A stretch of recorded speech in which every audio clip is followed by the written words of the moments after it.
There are some sermon notes that are available for you online. If you have a YouVersion Bible app, or maybe just call the Bible app now, they're certainly available for you. You can just find it by searching the zip code, which is 15146 of our thing here. But I also will have some notes on the screen here for you as well. And so purpose becomes a difficult topic to discuss because purpose can mean so many different things. There are so many different ideas when it comes to purpose. I can remember, I was thinking about purpose this particular week, obviously as we were preparing for this thing, but also because in the mail I started getting graduation announcements from cousins and family members and friends, people here from the congregation that are graduating. And I remember thinking back to that time of year in my life. When I graduated high school and then when I also graduated college, there was a conversation that began to kind of emerge every time you found yourself around, whether it was a family member that you didn't spend a lot of time with or sometimes even your parents themselves, would ask you the same kind of question. It's a normal question. What are you going to do with your life? And we strap our 17, 18, and 19-year-olds who are graduating high school and going into college or going into tech schools or whatever it is. What are you going to do with your life? Or what are you going to do next? And so often I think we attach this question with no real intent to kind of really bother somebody. And when I would hear that question, it wouldn't be a bother to me. I didn't feel any pressure because I knew right around my junior year that the Lord had called me into full-time ministry and an opportunity to serve Him in that regard. And so I was able to answer the question with relative ease because I knew what God was doing and setting up before me. But I think oftentimes a lot of people struggle with it because the question they hear isn't, what are you going to go to school for or anything like that. The question becomes, in some ways, what purpose do you have in this world? And that's a tough question to ask anyone. Whether you're 17, 18, 19, 27, 37, 47. Well, what's your purpose in this world? Even though I know that God has called me to full-time ministry, there are times within my calling of full-time ministry here that I question, what does God really put me on this earth to accomplish? Is it just what I'm currently doing or is it something else? And what I began to realize is that so often we attach purpose to vocation, as if somehow what I do for 40 hours a week is exactly my purpose here on this earth. But what I want to suggest to you here this evening, and what I want to talk about a little bit tonight, is that our vocation and our purpose and where we spend 40 to 50 to 60 hours a week, depending on your particular job, doesn't define your purpose in this world. Your purpose in this world is something bigger and something greater than that. And oftentimes, your purpose isn't even affected. It isn't even connected to what you do as a vocation. God has established and set all kinds of things in store for you, and I want to talk about those this evening, or at least talk about how to discover your purpose here this evening. As I was preparing for our sermon, I came across a video clip from a gentleman named Mike Huckabee, and many of you may recognize his name from either being on Fox News or from him being a Republican candidate for president, or at least running in the primaries to become the Republican candidate for president back in 2008. And that field was filled with a lot of different individuals, and eventually Senator John McCain from Arizona won that particular race. But what Mike Huckabee has to say about failure and about purpose, I think is something that's really interesting and worth our time here this evening. So I just want to play just a short clip from his testimony here this evening. Even on the plane ride home, after I'd gone in front of several hundred people and frankly the nation and said, I lost. I realized I lost an election. I didn't lose my soul.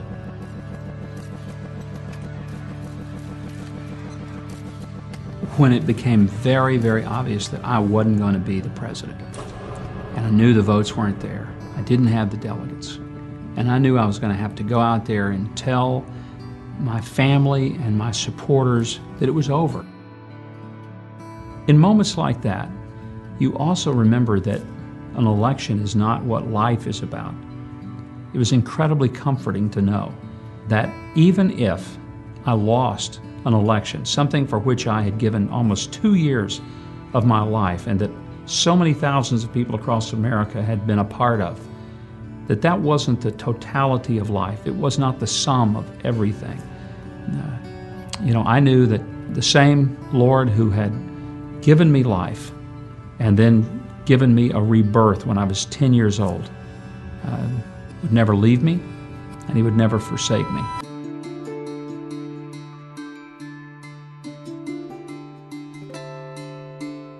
There have been so many times in my life when I thought I knew exactly what God was going to do, where He was going to take me, and I even thought, I know how He's going to get me there.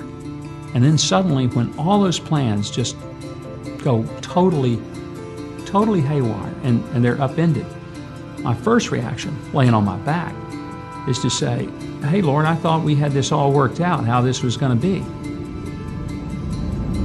A year into our marriage, my wife and I were just kids. We were 20 years old. And she started having problems in her back. When it didn't get better, the doctor finally decided we're going to have to probably think about doing surgery and fix this disc. He took me down the hall in one of these little side rooms. And he looked at me and says, your wife has a tumor in her spinal canal. If we can save her life, she's probably going to be paraplegic the rest of her life. I just said, Lord, if you're real, you're going to have to do something. As I prayed, God just gave me an overwhelming sense of His presence, because there was peace. Circumstances didn't change. She didn't have an instant miracle. She didn't get better. In fact, she still went through the surgery. She had to virtually learn how to walk again. But what I experienced was that it didn't matter what was happening or even why it was happening. I knew that Jesus Christ was in control. The hardest time to follow Jesus is when you're being successful.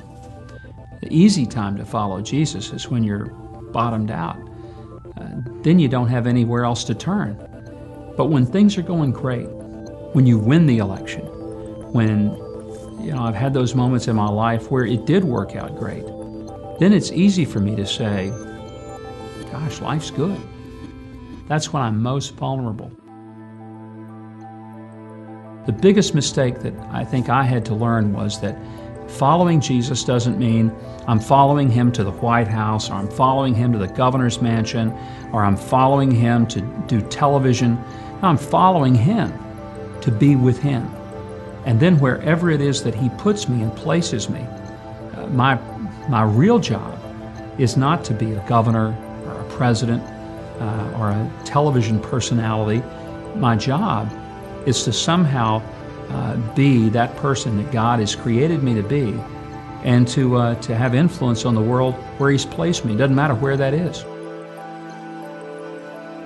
And when I fulfill that, there's real joy. It doesn't matter what else is going on around me. When I fail to do that, I sense it. I know it. Jesus not only knows the beginning, He knows the ending, and He knows every step in between. He's going to take me through the paths that I might not have chosen, but they're the only paths that make sense and that will get me safely to the finish line. My name is Mike Huckabee, and I am second.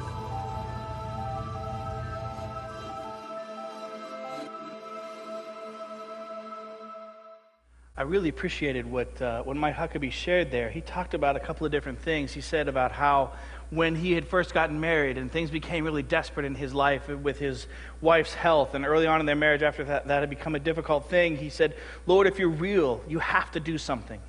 And even though things didn't get better instantly for him, his faith got stronger, and he learned to trust that God had a plan and a purpose for his life. He learned the ability to look fear, to be pulled into a room by a doctor and told that there's a tumor and that quite possibly the person that you love most on this earth, the person for whom you have chosen to spend the rest of your life and to go on all these adventures and enjoy life, it's such an awesome thing together, to be able to have that person all of a sudden have all these health difficulties and complications, to all of a sudden have the legs literally taken out from underneath them, has to be a scary moment in his life. And so he cries out to God as fear begins to come into his heart and becomes into his life. He cries out to God and says, God, if you're real, you're going to have to do something. And God does something. Now, it doesn't do something the way that we expect Him to do something all the time. We often feel like as if because we're a microwave generation that we can pray, lay hands on the sick, and instantly they recover. And sometimes God does that, and that's an awesome thing. But there are other times where God continues to slowly heal and use the medicines and the wisdom of doctors to be able to bring about an awesome healing and an opportunity for pain and recovery to happen. And that's ultimately what Mike's wife was able to experience. And then I love at the end of the clip where he says, the biggest thing that I had to learn was that following Jesus doesn't mean that I'm following him to the White House, or I'm following him to the governor's mansion, or I'm following him to do television. I am following him to be with him.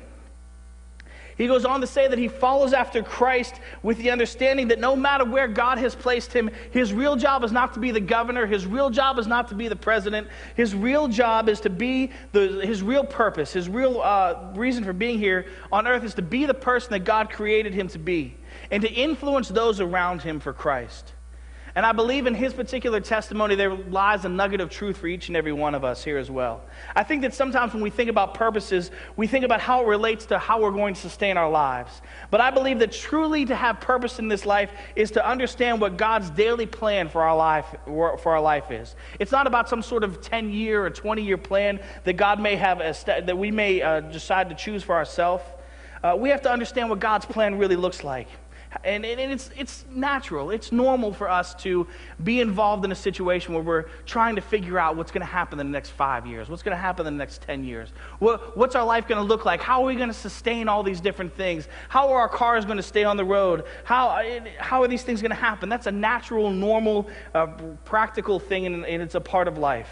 However, I don't think we can find ourselves, or the danger in that is that when we get so self-sighted, so concerned with how my life is going to look in 20 years that we forget that God has a purpose and intention for us right here, right now, and today. That he has set us up in a place, and he's set us up with an opportunity to affect and influence others for Christ, even right now, even in this very moment. But if we're going to discover God's purpose for our lives, I think we need to follow the advice, and I know this is going to sound a little bit interesting, but we need to follow the advice, I think, of the Beatles. The Beatles said, all you need is love, right? That's a Beatles song, right? For those of you that were alive then, it's Beatles. Okay, good. I didn't Google it. I should have double checked it, but it was a Beatles song. All you need is love. So now I know that clearly the intent of their song is something other than what we really expected, what we're really going to talk about here. They're talking about something else entirely, but I think that in order for us to see the intent, or in order for us to see God's purposes for our lives, we need to embrace this idea of love in everything that we do. But see, that right there is the problem. Because in my own life, there is probably much more fear than there is love. I had the opportunity last night, actually, for Stacy and I, we got free babysitting. People called us and asked us if they could watch our children, and it was my parents, and so I loved them before that, but I love them that much more now that they did that. And so when they called us and said, hey, we'd like to take the kids for a couple hours, you guys can go out and do some stuff. And so we went to dinner, and we had a really nice time at dinner. We had a really nice conversation. But in the midst of our conversation, we started talking about life and as it might look in the next 15, 20, 25 years. We started talking about how, we actually started talking about life expectancy, which is kind of a dark topic that we won't really get into here this evening. But we started talking about, how we've come so far in our lives and how we still have so much more to live and what's God going to do in that particular thing. And so I started sharing with Stacy about all these different things, and kind of at the end of it, I could tell she was getting a little bit more quiet in our conversation. And I said, see, that's why I don't tell you all the things that are going on inside my brain sometimes. It's scary up there. Because in my brain sometimes I worry and think about all the things that could go wrong. I spend so much time worrying and having so much fear about what if the water tank breaks right now? What if something happens with a gas line? What if something happens with the car? I spend all this time, an inordinate amount of time, an unusual amount of time, especially for somebody in my position, having fear and having worry about what's going to happen next in my life. And so when I have spent so much time worrying about all these things, I let fear enter in. And as fear begins to enter into my life, God becomes second place. You see, when I get so fearful and so anxious about all the things that are happening in my life, I pull God out of the driver's seat and say, God, look, I can't trust you with this. I'm too afraid, and I got to take over. I got to drive the car. I got to move. I have to be in control, because if we're going off the cliff, we're going off the cliff because I drove it there. At least I can say that I did all that I could. Instead of trusting God and letting him be first place in my life, sometimes I allow all this fear to enter in. And as I do that, I allow my life to be pulled off the path or the purpose that God has intended and established for me. I allow fear to take over and do so many things. And that's why often I have to remind myself of this particular verse. In the gospel, in 1 John chapter 4, verse 18, it says, "There is no fear in love, but perfect love casts out fear, because fear involves punishment, and the one who fears is not perfected in love." It's my fear that clouds my vision. It's my fear that drives God away and pulls me away from God's purposes for my life. When fear enters my life on a daily basis, it's either fear of my finances. Sometimes it's fear of my failures. What if I try this thing and it doesn't work out? Sometimes even it's fear of my successes. What happens if this works really well? How is this going to happen on a practical level? What will be the next step in order for this thing to happen? There can be fear that can enter into our lives from so many different ways. And it's often when I feel this moment, when I start feeling this way and allow my mind to begin to permeate and work on this thing, I can start feeling as if the world is falling in on top of me. I start feeling as if I'm climbing up a sand dune or something that's just eroding away from me, that each step that I take and each time that I take another grasp up, I feel myself falling down. And as I listened to Mike Huckabee's testimony, something rang true to me. And I think it's something that Mike was saying in his testimony too, as he was feeling the world kind of coming in on top of him. I felt like he was saying something like, if we love God first and tell others about God's love and live the life of the message of the cross so loudly that people around us will begin to hear it. We'll begin to see the fulfillment of the purpose in our lives. And we'll begin to see not only God become first in our hearts, but it will become a message that will be so loud that others will be drawn into it as well, and you'll begin to see a chain reaction happen in their lives. So this evening I want to look at two specific areas that I think are going to be key into helping us determine or discovering our purpose in this life. And the first one is that we need to worship Him first. Jesus says in the book of Matthew chapter 6 verse 33, it says, "But seek first His kingdom and His righteousness, and all these things will be added to you. So do not worry about tomorrow, for tomorrow has enough worries for itself. Each day has enough trouble of its own." This verse that's here, that's a little bit cut off on the screen here, but this verse preaches all by itself. I could put this verse up, we could read it, we could fix the text at the bottom, we could read the whole verse, everything would be great, and I could walk away, we would be absolutely fine. But I have just a couple of moments left here this evening, so since we have a little bit of time, I just want to share something that I think might enhance this particular verse just a little bit. I think that if you really understand the essence of this verse, putting God first and all His righteousness and all these things will be added unto you. You see, it's the things that bring the fear. It's the things that bring the anxiousness and the worry and the frustration in our lives. And I think if we could really truly put God first, we could save ourselves a few extra gray hairs, perhaps a few extra stressful heart attacks, and that overwhelming feeling that happens when life begins to take us over. I think in this verse, Jesus is literally saying, don't worry about tomorrow. Don't even put your mind to the things that allow an open door for fear to come into your life. That's not the purpose of your life.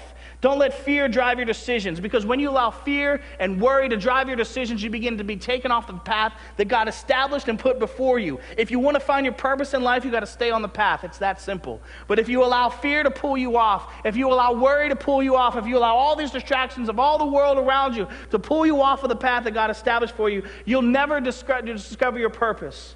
In essence, I believe what Jesus is saying here is that we need to get to the point where we are willing to become fearlessly second place in our own lives. We need to say that I'm not going to be afraid to sit in the co-captain's chair. I'm not going to be afraid to put God first. And when I do that, I realize that the decisions aren't on me anymore. If we go off the cliff, it's because God drove me off the cliff. And if He drove me off the cliff, it's because He's got something at the bottom of that ravine for me to discover. And He's not going to let me die when I hit the bottom. He's going to let me live and work and move, because He's got a purpose and intention for me down there. So you see, when you live a life like that, you don't have to worry.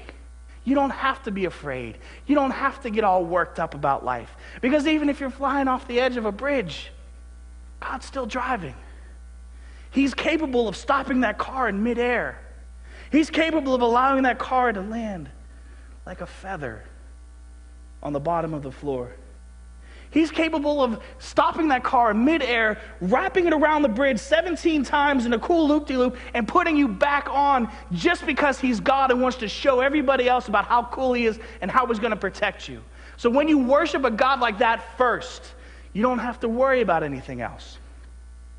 Eugene Peterson, he wrote the Message Bible, or the Message interpretation of Scripture, and he has an interesting way of interpreting Colossians chapter 3, verse 12 that I wanted to share with you as well. He says that, so chosen by God for this new life of love, dress in the wardrobe God picked out for you. Compassion, kindness, humility, quiet strength, and discipline. Be even-tempered, content with second place, quick to forgive an offense. Forgive as quickly and completely as the Master forgave you. And regardless of what else you put on, wear love. It's your basic, all-purpose garment. Never be without it. I love his take on this particular verse of Scripture because I think it really sort of parallels the idea of what we're really trying to talk about here in Matthew chapter 6. I believe that it means that you look at his phrase here, to be content with second place. He kind of puts this phrase in the middle of this whole idea, which I think means to seek and allow God to become first. And then all around that particular phrase, he describes love in a way that you might see Paul describe love in 1 Corinthians chapter 13. And so I believe that worshiping God properly requires for us to put him first in our lives, which means removing all the fear, all the angst, all the worry, because God is love, and love casts out all fear. If we're going to love God, and God is love, and we're going to have him in our hearts, then there is no more room for fear. There is no more room for angst. And the moment that we open the door as quickly as we open the door to fear, we have to be able to shut that door and say, you know what, I'm not going to deal with that anymore. And we need to walk away from that and say, it does not matter what happens next, because I know who knows what happens next, and he's going to take care of me no matter what. He's going to be with me. He's never going to forsake me. There's never going to be a place that I can go that he won't be. So when we worship God, simply by putting him first and loving him first, loving him above all else, the result will be a life without fear. It will be full of faith, and we'll learn the secret of living life fearlessly in second place. And I believe that loving God this way will cause our lives to speak so loudly that even by accident we'll be able to tell others about him. Which brings me to my second and final point for those of you watching the clock, is that we need to love out loud. As you watch TV or just look at the world, whether it's in print or whether it's on the TV screen, you see that our world is full of all these ads and commercials for people to buy products, for things that will take the worry, that will take the stress, that will make them better, that will allow them to live longer. Almost every ad, almost every commercial is about how if you purchase this product, you won't have any more worry, you won't have any more fear, you won't have any more regret. We are a world full of worry warts. We are a world full of people who are so fear removed from our lives that we're willing to pay 4 easy payments of $44.99 with plus shipping and handling. Plus, if we order now, we can get a second one for half the price, and as long as we pay separate shipping and handling. And sometimes we'll pay that, and sometimes we'll pay even twice that if we're up really late and decide that what they're selling is something we really absolutely need. We are driven by fear. We are driven by all these things in our lives, and it becomes the reason that we allow and make certain purchases and certain decisions in our lives. But that's why it's so critical for us to love God and to cast out fear, because God knows the kind of person that can be a beacon of hope.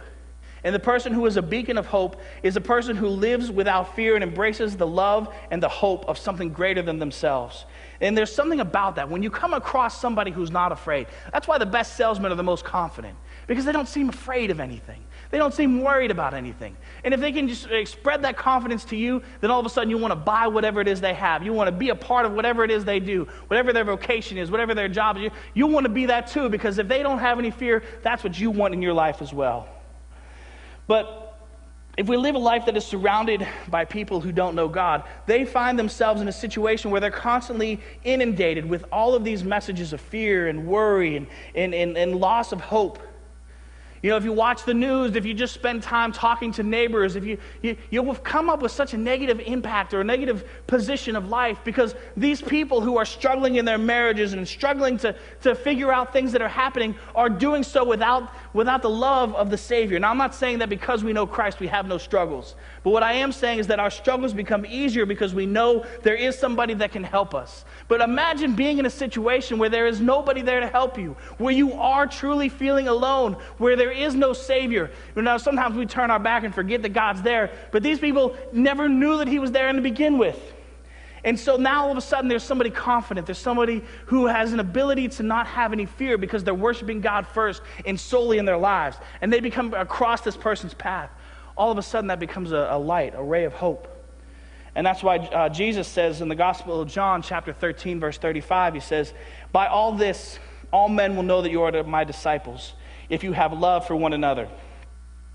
In other words, Jesus was saying to his disciples, if you love one another, you're going to become a loud, amplified message of who I am. I believe that God was calling his disciples to love out loud, to love so loudly that it was impossible for those around them not to hear it. Now, I think in our lives we have degrees of loving loudly, if you will, or decibel levels or variable scales of how much we might love. For example, if we were to love our spouse and our children, there's a moderate level of volume to that, because in a world where 50% of the marriages end in divorce, to be faithful and to have a family that continues to move on in him, there's something to that. There's a reason to that. And so people begin to ask, wow, how did you do that? What was going on? And then you have the opportunity at that moment to share about the hope and grace and mercy of Christ and how he came and not only did you did have struggles in your marriage, but he came and not only forgave you of all the sins, but he also gave you the strength that you needed and the wisdom that you needed to continue to live with your spouse and make it with your family and not have to worry, not have hope. It's a moderate level of volume of love. But that particular volume of love requires years and years and years and years of faithfulness, which is certainly worth it for sure, but it certainly takes a little bit of time. Now, when we love each other inside of the walls of the church, when we do nice things for each other inside of the walls of this church, I would say that's a light level of love, because there are these soundproof walls that the church has. You see, if you do it behind a veil that nobody sees, yeah, it still happens, but it doesn't happen as loudly for the people on the other side of the wall. So as Christians and as believers, we want to live out loud. It's good to do good deeds for our friends and our family within the side of the church walls. But what God is really calling us to and establishing us to is to become second place to his fearless love and to go outside of these walls and spend some extra moments really engaging in a loud respect or a loud act of love, if you will. And that means to spend just one extra smile. Not a creepy smile. Not I'm at the grocery store and I'm giving you some sort of weird, creepy vibe kind of smile, but a nice smile, a nice handshake, an opportunity to help somebody put their bags inside the trunk, something like that. Maybe your neighbor is not feeling well and needs their grass cut, and without knocking on the door or doing anything, you just walk over and you start cutting grass. Or maybe there's a family that you know about at work and they've got 16,000 children, or maybe just 3. And you decide for you and your wife and your family to go over and say, look, we're going to babysit for you tonight. We're going to hang out with your kids. You go out because your marriage is important, and I know you can't get babysitting very frequently. And we're going to hang out. We're going to have a good time. Do you have to preach the gospel at that meeting? No. But that message of love, that reason that you did that thing because Christ was willing to serve and sacrifice for you, now you're willing to serve and sacrifice for somebody else, becomes a message that's so loud, so overwhelming, so powerful in the life of somebody who does not know who Christ is, that it, that it just becomes this beacon of drawn hope. All of a sudden it's like, why would you come over to my house? Why would you cut my grass? Why would you help me? So now you don't have to stand on the street corner with a bullhorn shouting the gospel. Your life becomes the bullhorn, if you will. Your act of love, your act of grace, your act of mercy becomes the microphone for which Christ then begins to share, and you have the opportunity to share about God's love and grace and mercy and forgiveness. Your answer can be as simple and as short as, it's because Jesus loved me and gave so much to me, and so I want to turn around and give it to somebody else. And if you want to learn more about that, come to church on Saturday night at 6 o'clock. We're doing this really cool cafe, acoustic worship style thing you'll really enjoy. Back in the room here at 6 o'clock every Saturday night. I think it would be really fun for you to enjoy that. It can be that simple and that easy. But it's the kind of love, of loving out loud, that I think is critical to helping us put God first. And I believe if we can love God out loud and worship God first, we will accomplish the purposes that God has placed us here in this world to accomplish. Because once you start living a lifestyle where God is first, everything else just becomes about how big your house is and what kind of car you drive. And ultimately, how important are those things? Now, I know that there is some level of importance to making sure that there is a roof over your head, and an adequate roof so that you don't have, 5 kids crammed into one room on 6 bunk beds. You know what? I understand that. I understand that it's nice to have a car, and I'm not saying that we have to be some, poor people who are so poor that we can't, afford 3 tires for our car. We can be the kind of people where it's okay to ask God and to do those kind of things, but really, when we recognize that we're not dependent upon ourselves to bring in that paycheck to pay for these things, that God is the supplier of all of our needs and even some of our wants, and He does so sometimes and oftentimes even before we ask, He begins to put those things in motion. When we become lovers of God and not lovers of self, when we become lovers of seeing the gospel and seeing God's word go out, and not so much lovers of making sure that we have the best of stuff, then our perspective begins to change, our opportunities begin to change, and our desires begin to change. I need to become the type of Christian who isn't chased by my fears of my car staying on the road, or my water tank exploding, or some other failure, or some other idea that's out there. I need to become the kind of Christian who isn't chased by my fears out of a situation. I need to become the kind of Christian who isn't chasing after something just because I'm afraid of what might happen if I don't. I need to become the kind of Christian and believer who puts God first, who allows Him to drive the fears out of my mind, because perfect love drives out all fears. I need to become the kind of Christian and believer who allows God to drive out the fears of my life, and it allows me to love those around me so loudly that they will begin to hear the message of the gospel of Christ, not just as my family members that I love, but my neighbors will begin to see how much I love my wife, and they'll want to know how and why and what that's all about. My neighbors will begin to see how I'm faithfully trying to help everybody else around me. How the people in the grocery store will say, "Man, that's so nice that he had extra coupons and he gave it to that guy." Which, there's all kinds of different things that could happen, that I could do, that would allow others to see the gospel brought forth in their lives so loudly. I need to become that kind of Christian, the one who allows God to become first in my life. And so when I do that, I'll allow others to see His hope and to see His love. I'll live love so loudly that others will be drawn into it. So that's the challenge this week. Will I allow God to be first in my life so that I can love out loud and others can see Him? Are there ways that I can become fearlessly second to God and to His purpose in my life? We've been put on this earth for a short time. As long as the life expectancy is at this point, I think it's something like 83 years of age, or 82 or something like that.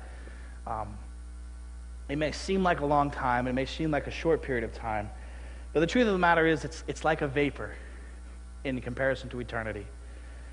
And that's what God says. He wants to He wants to allow people to make decisions for eternity.